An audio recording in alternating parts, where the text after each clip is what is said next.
और last class में हम लोगों ने रेट ऑफ चेंज का कुछ एक्स्ट्रा क्वेश्चंस किया था एनसीईआरटी के अलावा, ठीक है ना।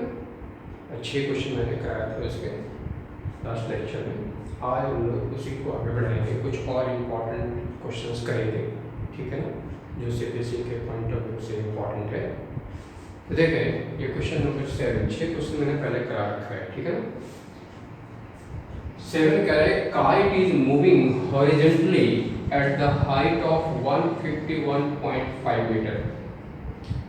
कोई काइट है जो इस हाइट पे, ठीक है ना, उड़ रहा है, ठीक है।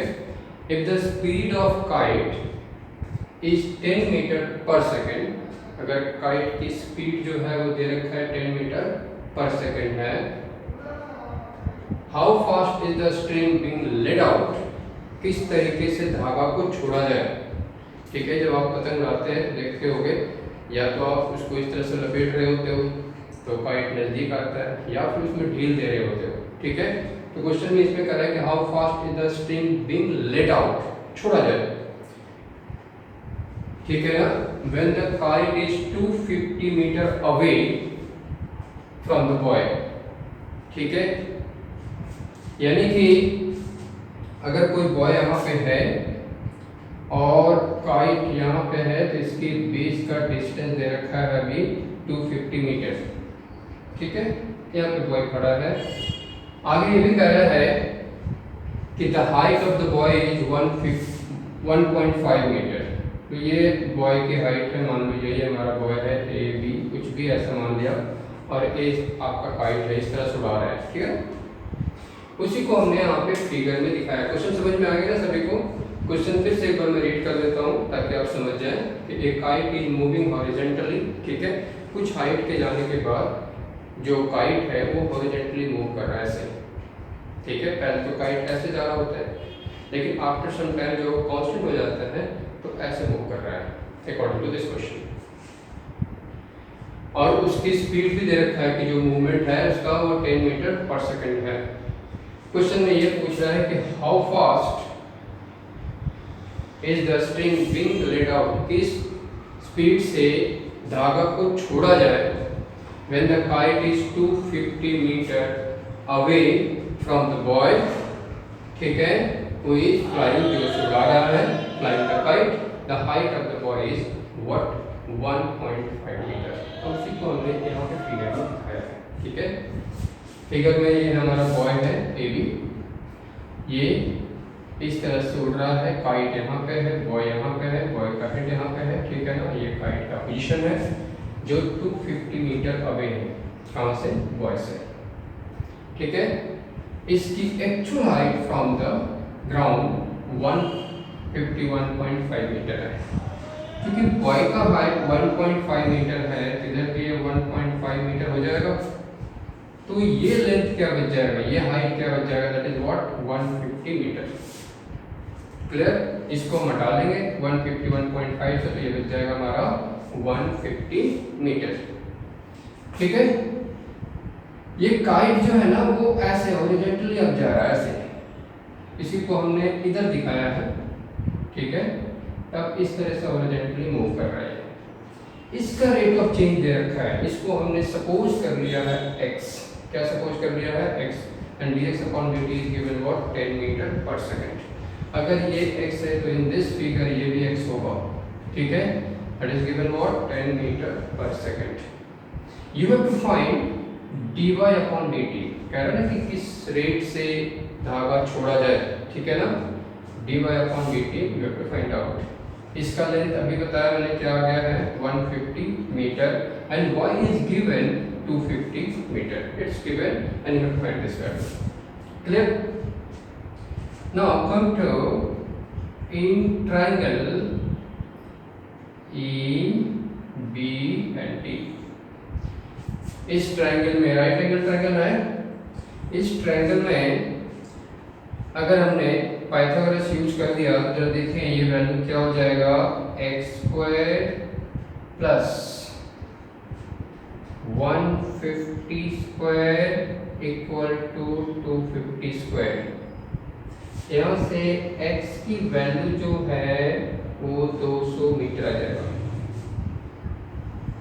देखिए सिंप्लीफाई करके देख रहे हैं, वो 200 मीटर आ जाएगा आपका।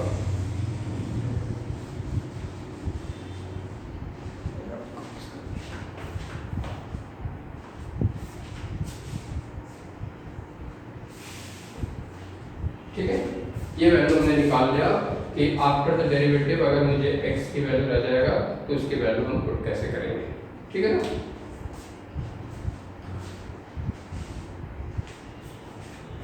इसमें एंगल देने की जरूरत नहीं है क्योंकि उसकी नीड नहीं है।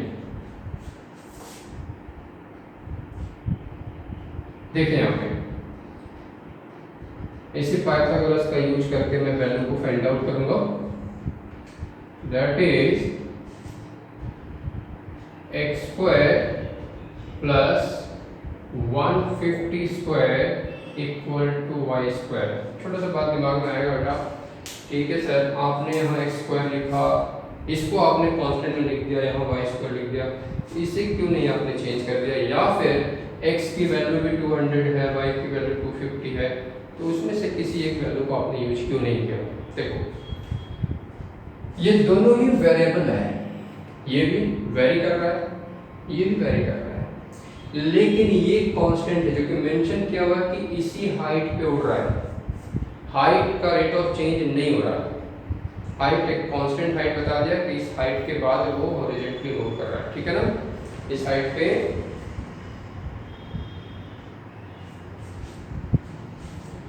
हॉरिजॉन्टली मूव कर रहा है, यहाँ लिखा है ना, इस पोजीशन को देखिए।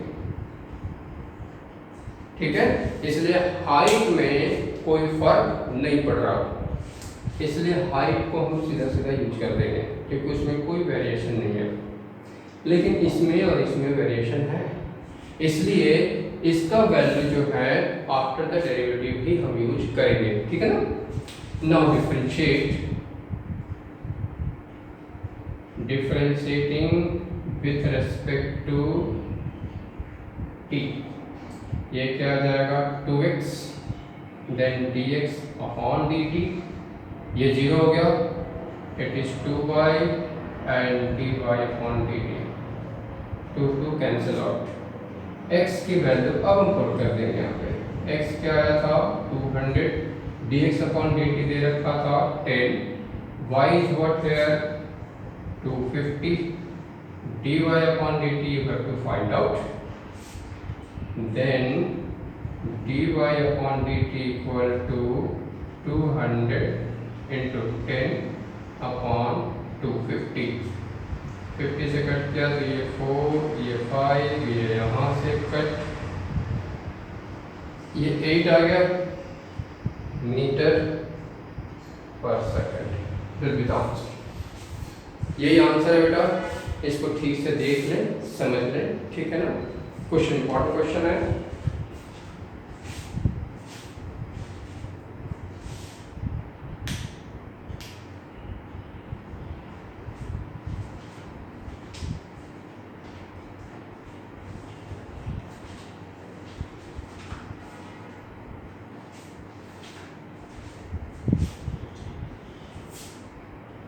Come to the next question.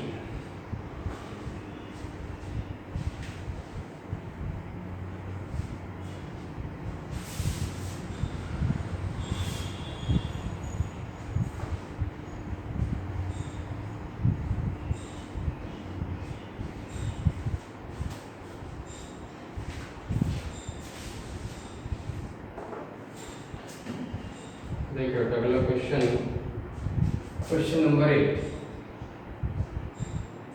a man is moving away from a tower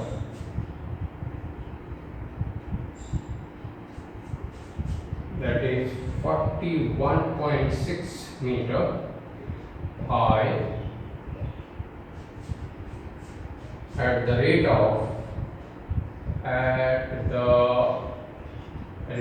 of 2 meter per second. Find the rate find the rate at which the angle of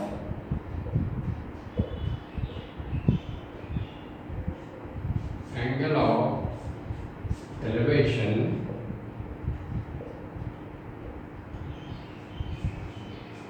of the top of the tower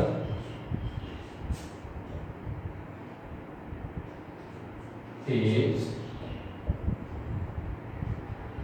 changing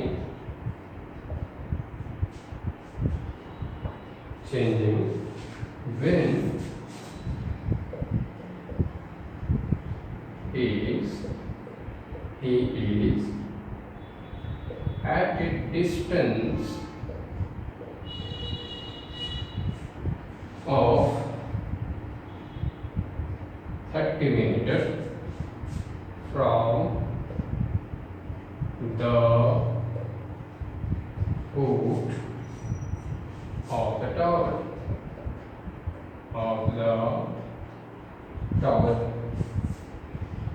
Assume that the eye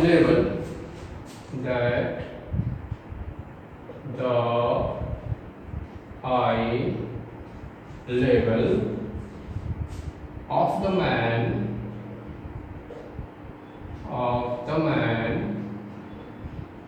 is 1.6 meter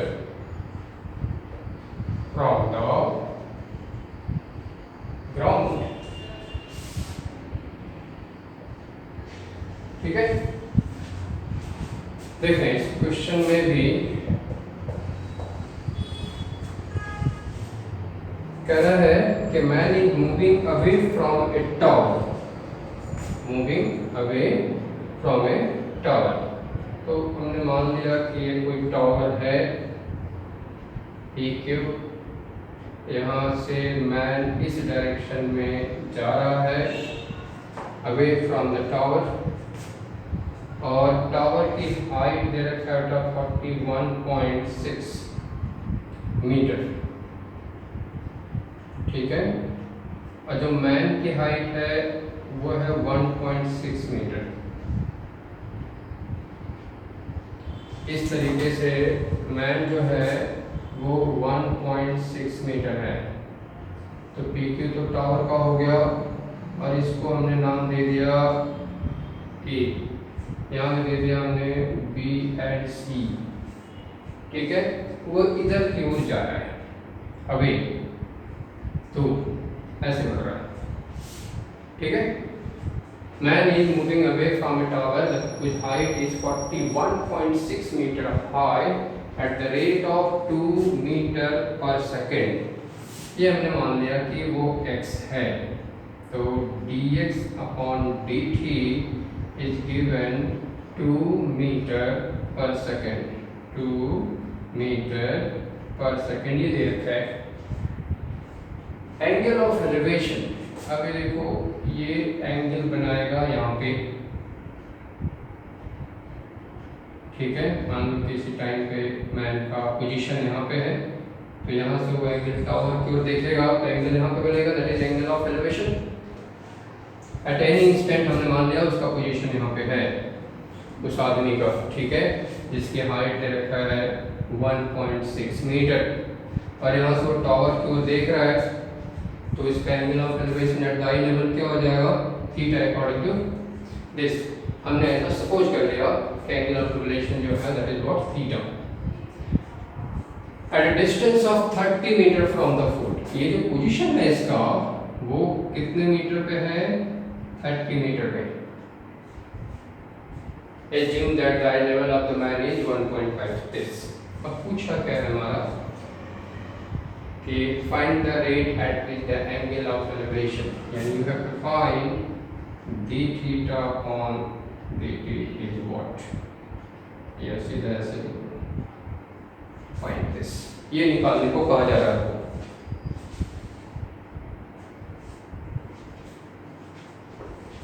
अब देखिए बेटा, इस triangle को ले लें, in triangle QCA, tan theta, tan is what, this by this। अब देखें अगर ये 1.6 निकल गया तो ये बचेगा क्या हमारा, ये तो पूरा का पूरा हाइट था ना यहाँ से लेकर यहाँ तक, तो ये वैल्यू क्या हो जाएगा 40 meter from this to this.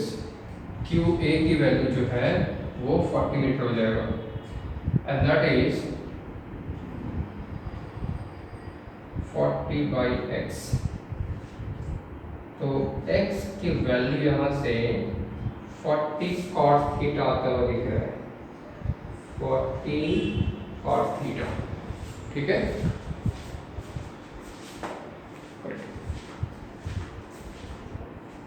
Relation create हो गया, अब इसको आगे बढ़ जाएंगे, एंड देयरफॉर इसी को हम डिफरेंशिएट कर देंगे with respect to t, it will be what, अगर हमने t के रेस्पेक्ट में डिफरेंशिएट कर दिया तो ये dx upon dt that is minus 40 cosec square theta and d theta upon dt। dx upon dt is given to, it is minus 40 cosec square theta d theta upon dt, d theta upon dt, ठीक है। यहाँ से देखिए value डाल देता हूँ पहले मैं, 2 इक्वल टू माइनस 40। अब देखिए जरा cosec स्क्वायर थीटा हम कैसे निकालेंगे, इसी ट्रायंगल में आप जाए, इन ट्रायंगल QCA में देखें तो साइन थीटा क्या होगा, sine theta equal to what 30, this is your 30, this is your 40, it will be what 50 meter। Then sine theta cosec के लिए मैं साइन निकाल लूंगा, उसका रेसिप्रोकल कर दूंगा, ठीक है। तो sine theta is what 40 by 50, that is 4/5। तो cosec थीटा क्या हो जाएगा 5/4, ठीक है, इट इज 5/4, 5/4 यहाँ लिखें ठीक से, और इसी वैल्यू को यहाँ पे पुट कर रहे हैं, that is 5/4 का whole square and d theta upon dt, then d theta upon dt equal to 2 into, इसको सिंप्लीफाई करोगे 16 minus 40 into 25, 8 2 जो 8 5 जो, that is minus 4/125, यूनिट क्या लिखेंगे रेडियन पर सेकेंड, एंड दैट्स आंसर। ये आंसर हो जाएगा फिर आपका, ठीक है, क्लियर हो, सिंपल। पहले तो हमने रिलेशन क्रिएट किया, क्यों देखें हमें इसका रेट ऑफ चेंज चाहिए था और इसका रेट ऑफ चेंज दे रखा था, ठीक है, dx upon dt is given, okay. और ये पार्ट हमारा कांस्टेंट था, हमने tan का यूज किया, tan में क्या था 40 अपॉन, बना लिया हमने tan का रिलेशन से, जिसमें इसका रेट ऑफ चेंज दे रखा है, थीटा का rate of change find out करने को कह रहा है, हम थीटा का rate of change find out कर लेंगे with the help of this. कोई दिक्कत नहीं ना, बाकी बात कॉपी कर लेंगे।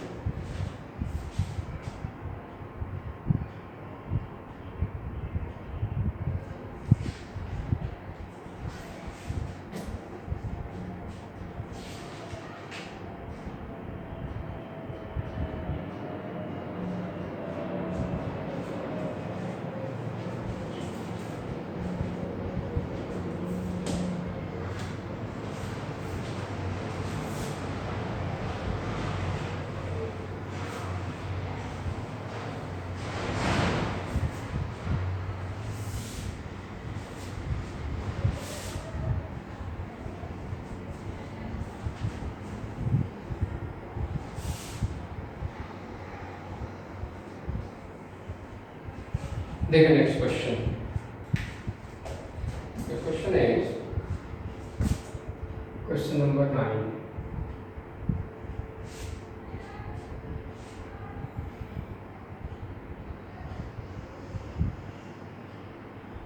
Water is dripping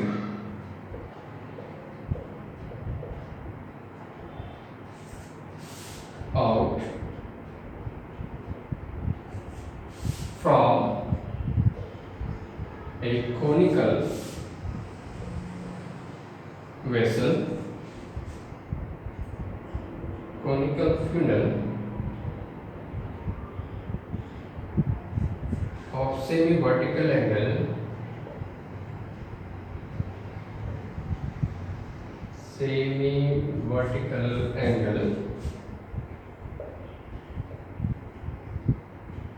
pi by 4 at the uniform rate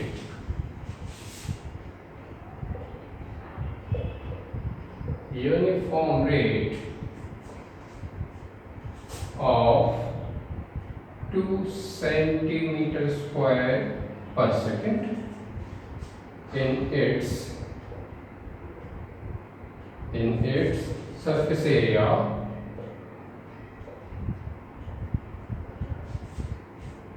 through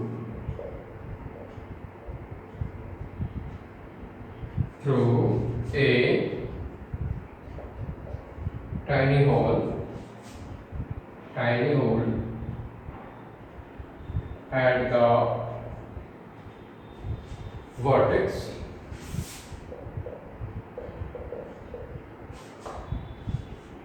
in the bottom,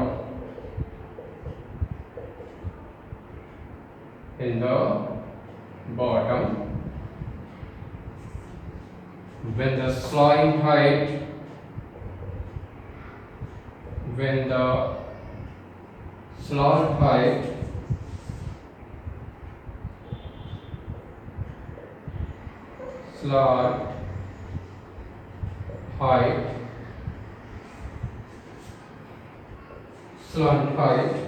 of the water is 4 centimeter. Find the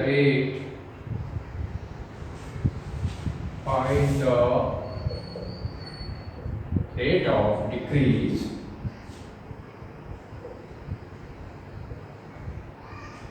of the slant height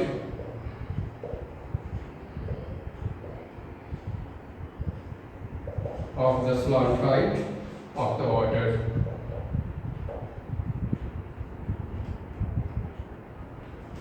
देखिए क्वेश्चन ये कह रहा है कि water is dripping out from a conical funnel whose semi-vertical angle is given by 4 at the rate of 2 centimeter square per second in its surface area through the tiny hole at the vertex in the bottom.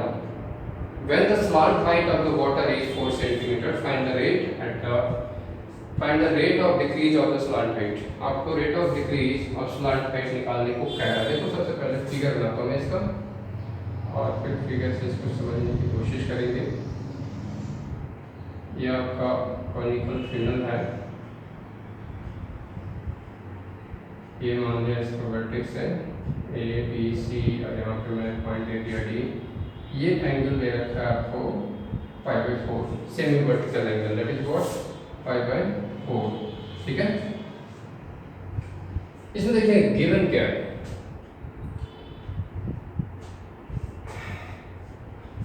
that is ds upon dt is given 2 centimeter square per second. ये given है. ठीक है. निकालने को कह रहा है dl upon dt, you have to find. और गिवन में एक और वैल्यू क्या दिया हुआ है, h की वैल्यू भी दे दिया है 4 सेंटीमीटर. ठीक है. देखिए सरफेस एरिया होता क्या है, देखें ये R है, ये H है और ये L है, that is pi R L, क्योंकि टोटल सरफेस एरिया नहीं कहा है, इसमें कहा है जो वाटर से भीग सकता है, ठीक है ना, ये वेटेड सरफेस एरिया की बात कर रहा है। इसमें इसका रेट ऑफ चेंज दे दिया, इसका रेट ऑफ चेंज पूछ दिया, आर के बारे में कोई जानकारी नहीं दिया है ना पूछ रहा है, लेकिन आर कांस्टेंट भी नहीं है। अगर नहीं है तो पहला काम ये होना चाहिए कि आर को कन्वर्ट कर लिया जाए ताकि इमीडिएटली रिजल्ट को फाइंड आउट कर सके, ठीक है। तो देखते हैं in triangle B A T R को हम किसके टर्म्स में कन्वर्ट करेंगे, तो एल के टर्म्स में, क्योंकि एच के टर्म्स में कन्वर्ट करेंगे तो फिर एच हमारा डी एच अपॉन डी नहीं है, तो एल के टर्म्स में कैसे कन्वर्ट करेंगे, आर और एल के बीच में देखें क्या रिलेशन हो सकता है, उसी ट्रिग्नोमेट्रिक फंक्शन को लेकर आगे बढ़ेंगे, ठीक है ना। तो जरा देखें आर और एल में साइन का रिलेशन होगा, that is sine pi by 4 equal to R by L, ठीक है। तो यहां से आर की value L sine pi by 4 हो जाएगा, ठीक है। थोड़ा इधर कर देता हूं ऐसे,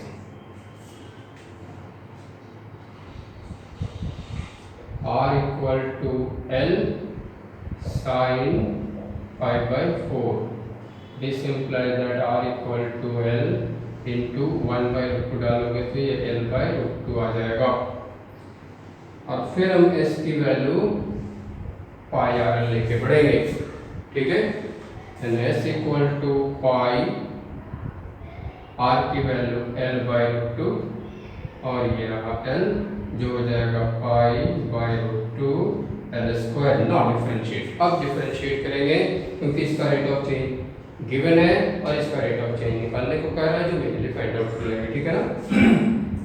differentiating with respect to T ds by dt pi by root 2, it is 2l and dl by dt, it is given to, it is pi by root 2 into 2, l is given here 4 centimeters, that is slant height, not h is given, that is l is given 2 into 4 and dl by dt, ठीक है। तो यहां से देखें dl by dt is given 2 root 2 upon 8 pi,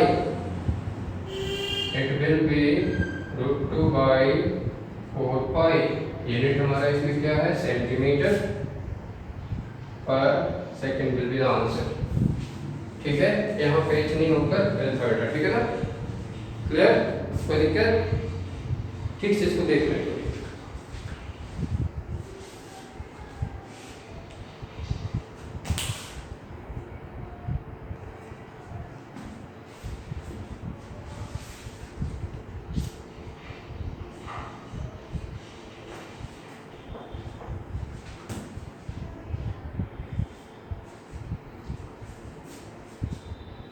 Now come to next question.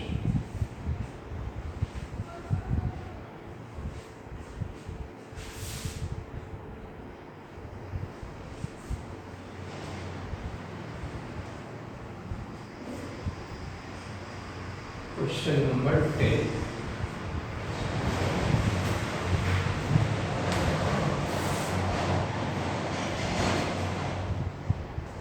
That is also a very important question.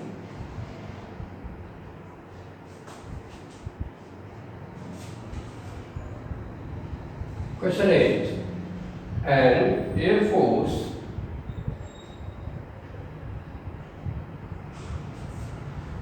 plane is ascending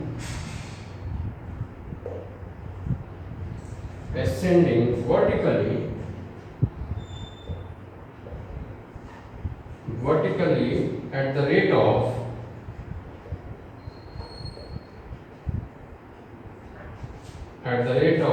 100 kilometer per hour. 100 kilometer per hour. If the radius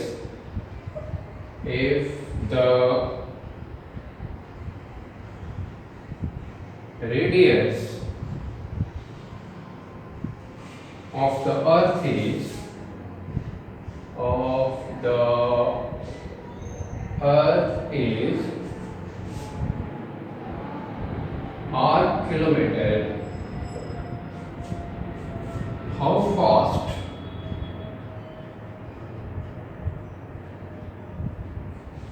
is the area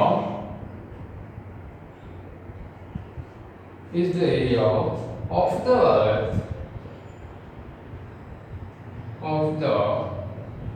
earth visible from the plane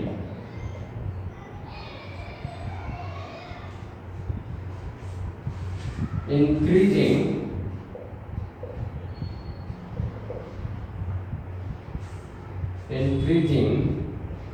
at 3 minutes after it started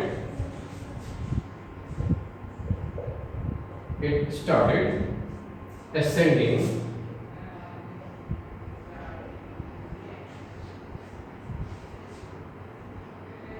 given the visible area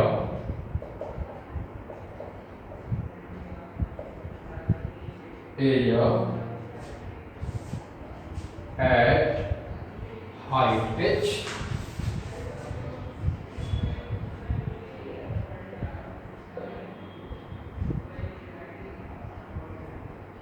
A equal to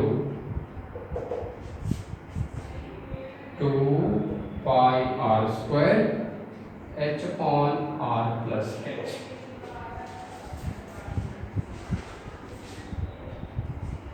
देखिए कह रहा है कोई air force plane है जो vertically ऐसे उड़ रहा है, ऐसे तो प्लेन जनरली ऐसे उड़ता है, लेकिन नहीं कह रहा है ऐसे वर्टिकली जो उसका असेंडिंग का पार्ट है वो इस तरह से दे रखा है.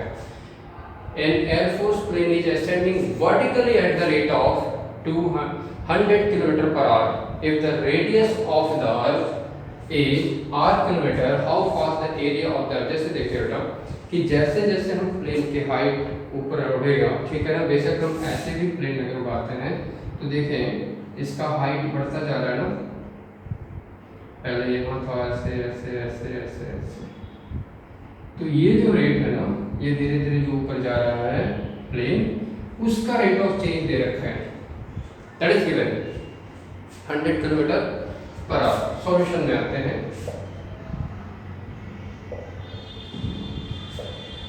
dh upon dt is given 100 kilometre per hour. ठीक है, ये दे रखा है. If the radius of earth is given r kilometre, तो देखो रेडियस ऑफ अर्थ चेंज तो नहीं होगा, ठीक है ना, वो तो कांस्टेंट है, रेडियस रहेगा. बस याद रखेंगे कि इसमें रेडियस ऑफ अर्थ जो है वो कांस्टेंट है. r इज व्हाट कांस्टेंट, तो उसको कांस्टेंट की तरह ही ट्रीट करेंगे. ठीक है.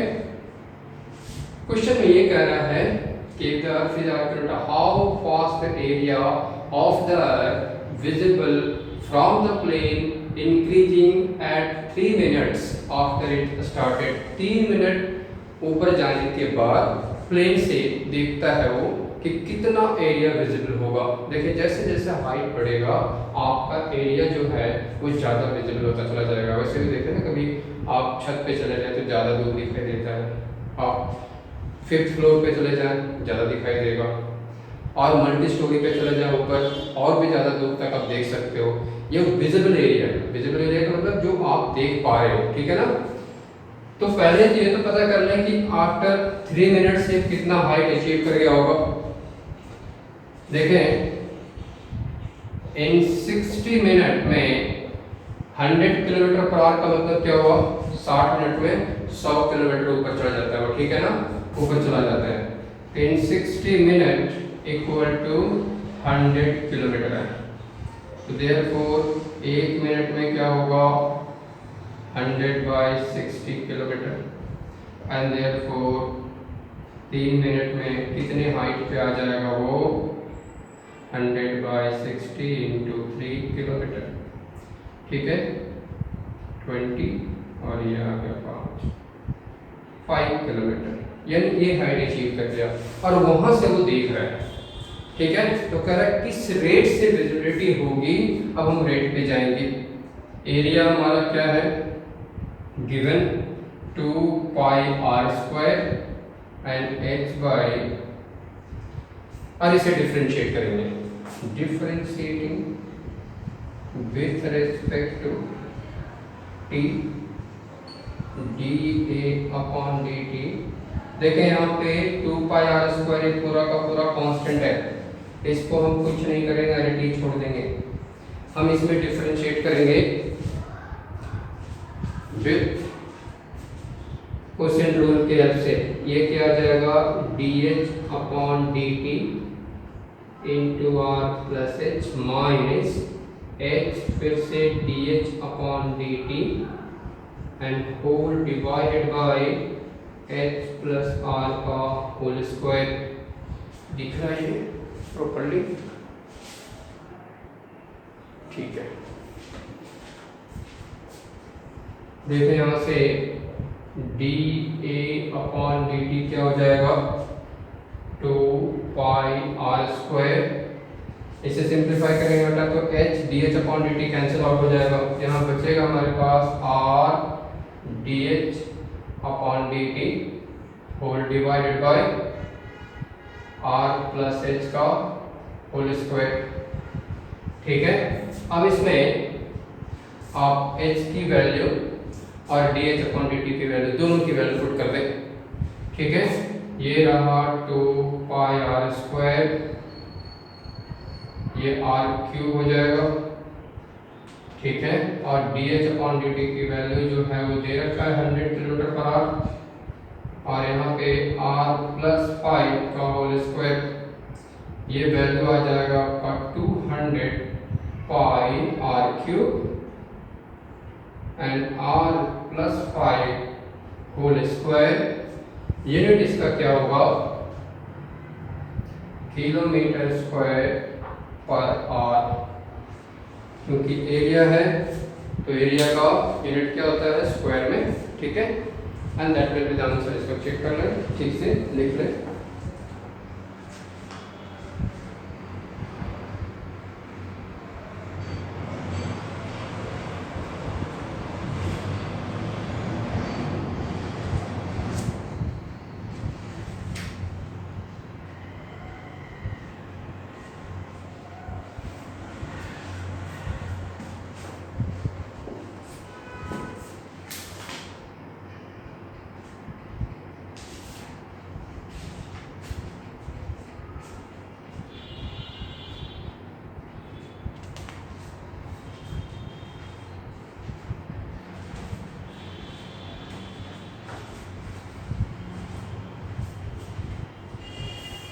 देखिए next question.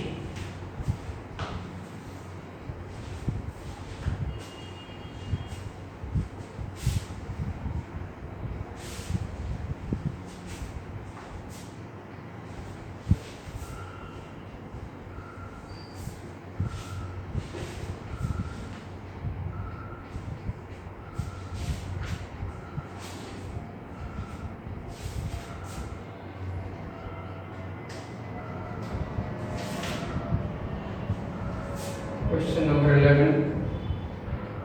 Two men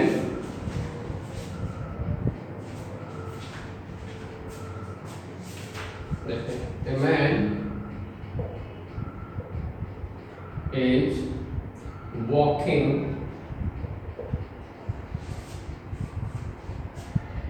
at the rate of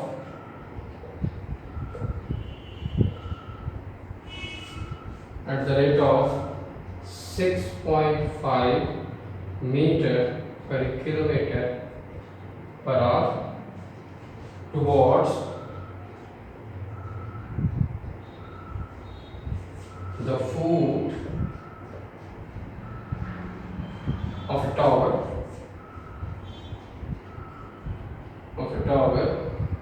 120 meter high, 120 meter high, at what rate is he approaching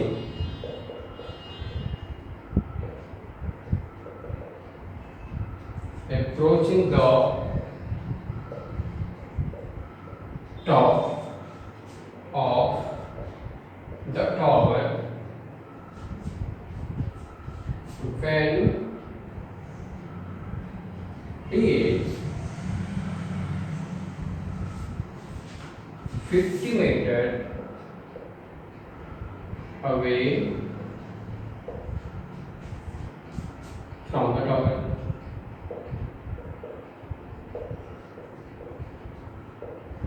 Now come to the solution.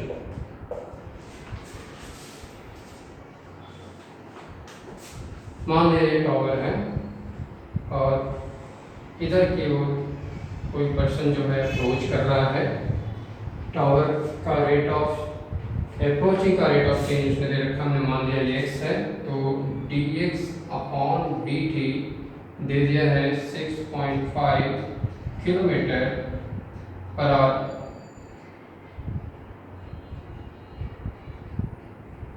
ठीक है, और ये हाइट गिवन है 120 मीटर, और ये भी मेंशन कर दिया है कि इनिशियली ये 50 मीटर है।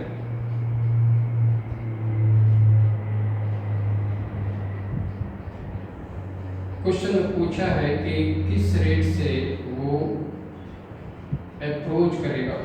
मान लीजिए ये भी हमारा टावर है and this is suppose that y, this part is what, y. You have to find dy upon dt. You have to find dy upon dt.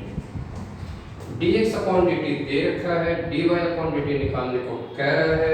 क्या देखें, अगर ये हमारा 50 है, ये 120 है, तो y की वैल्यू क्या हो जाएगा, इन ट्रायंगल ABC, ठीक है, y square equal to 50 square plus 120 square, तो y की वैल्यू आ जाएगा 130 मीटर। ठीक है, now x square plus 120 square equal to y square. देखें इस बार फिर से हम x और y की वैल्यू कंसीडर नहीं करेंगे पहले इनिशियल स्टेज में, आफ्टर द डेरिवेटिव हम यूज करेंगे। क्यों, ये दोनों ही वेरी कर रहा है क्योंकि इधर ही मूव कर रहा है। ठीक है, दूसरा ये जो पार्ट आपको दिया हुआ है इसको आप डिक्रीजिंग वे में लेंगे क्योंकि अप्रोच कर रहा है इधर की ओर, तो ये घट रहा है। ठीक है ना, तो घटेगा, घटने वाली चीज तुम क्या लिखते हैं, नेगेटिव में। Okay, now differentiating with respect to t, that is 2x dx upon dt plus 0 and it is 2y dy upon dt, 2x 2 into 50 dx upon dt is given minus 6.5, ठीक है, and here 2y, the value of y is here 130 and dy upon dt you have to find 2 to be cancelled out, that is dy upon dt, ये जो हो जाएगा minus में 65 into 5 upon, ये सीधा cut के 2 आ गया, that is minus 5/2 kilometre per hour answer, and that's answer।